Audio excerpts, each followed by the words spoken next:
Today, we're going to pull back the curtain on artificial intelligence.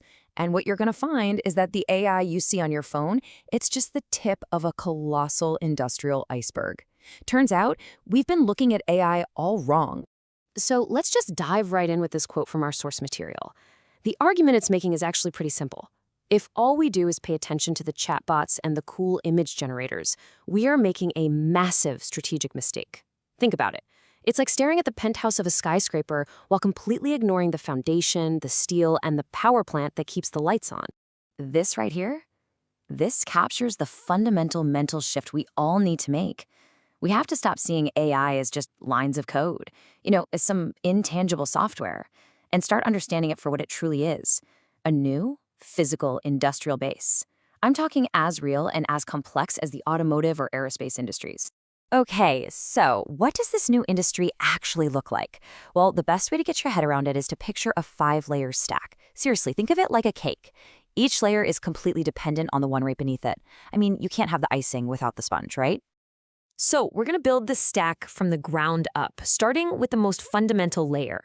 Because as you'll see, a failure in any of these bottom layers doesn't just cause a little problem, it brings the entire structure collapsing down.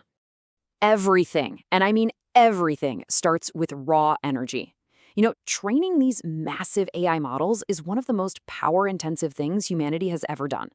To really grasp the scale, just look at China's Three Gorges Dam, or the even bigger Motuo Dam they have planned. Or consider all the untapped hydroelectric potential of Cameroon's Sanaga River. The message is crystal clear. AI leadership begins with energy leadership. The next layer up is the engine, the advanced semiconductor chips that do the actual thinking. This hardware sets the absolute ceiling on what AI can achieve. And this is where geopolitics gets incredibly intense, sparking what many are now calling a global chip war. And this slide illustrates the conflict perfectly. On one side, you've got the US leveraging its dominance with companies like NVIDIA using export bans to halt its competitors' progress. So what happens? In response, China is forced to pour resources into building its own chip industry from scratch. Meanwhile, for regions in Africa, the challenge is totally different. It's to stop being just an exporter of raw materials like cobalt and to start demanding partnerships that build local manufacturing and expertise. Now, you need a physical place to house all those power-hungry chips. And that's the infrastructure layer. Massive, complex data centers. The speed at which you can build these facilities, complete with liquid cooling and high-speed networking, directly translates to how fast you can deploy AI capability. These aren't just buildings anymore. They're becoming strategic national assets. The ambition here is just staggering. The UAE is building a data center projected to be 5 times larger than today's leading facilities. At the same time, other regions are facing different challenges. Since data centers generate an immense amount of heat, a really smart strategy is to build in cooler, high-altitude regions like the Ethiopian highlands to solve the cooling problem naturally. As we move up to the intelligence layer itself, we see a critical choice emerging for nations. Do they rely on frontier models like GPT-4? They're incredibly powerful, sure, but they're essentially a black box controlled by a foreign entity. Or do they invest in building their own sovereign models, trained on their own language, their own data, and their own cultural values, making sure their AI actually reflects their own society? And finally, we arrive at the top of the stack, the applications everyone sees and uses. But here's a crucial lesson from history. The biggest winners of an industrial revolution aren't always the inventors. They're the ones who are best at deploying that new technology across their entire economy, in agriculture, logistics, healthcare, you name it. Okay, so we've built this incredibly powerful 5-layer engine. It's sitting there humming with potential. And this immediately raises a critical question. How on earth do we control it? This quote really says it all. As AI systems evolve from simply assisting us to actively making decisions on our behalf, a strict governance fabric isn't just a good idea. It's an absolute, non-negotiable requirement for safety. Without brakes, that powerful engine is just a very expensive, very dangerous accident waiting to happen. What's so important to understand is that responsible AI isn't some vague philosophical concept.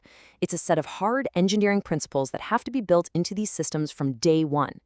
Principles like explainability. Can the AI explain why it made a decision? And accountability, which ensures that for critical choices, a human is always in the loop and ultimately responsible. But even with the physical stock and its governance controls, there are still two missing pillars that will determine who wins and who loses: the unique economics of AI and the talent required to build it all. This is a fundamental economic shift. For decades, the magic of software was that you could copy it for free. AI is different. Every single time you ask it a question, it costs real money for energy and computing. This concept, sometimes called token economics, means that if the value of the answer is less than the cost of the query, your business model is simply broken. And when we talk about the talent gap, it isn't where you might think. We have plenty of brilliant AI researchers. The real crisis is what's called the missing middle.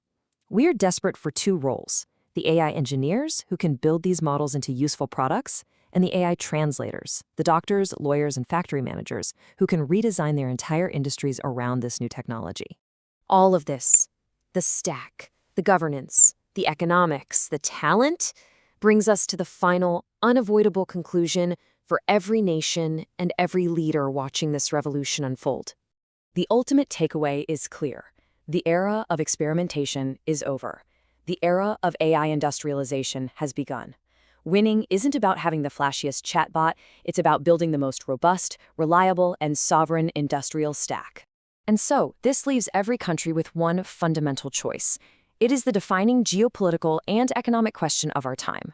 Will you build and own your own sovereign stack, controlling your own destiny, or will you become a permanent tenant in an industrial base that is owned and controlled by someone else?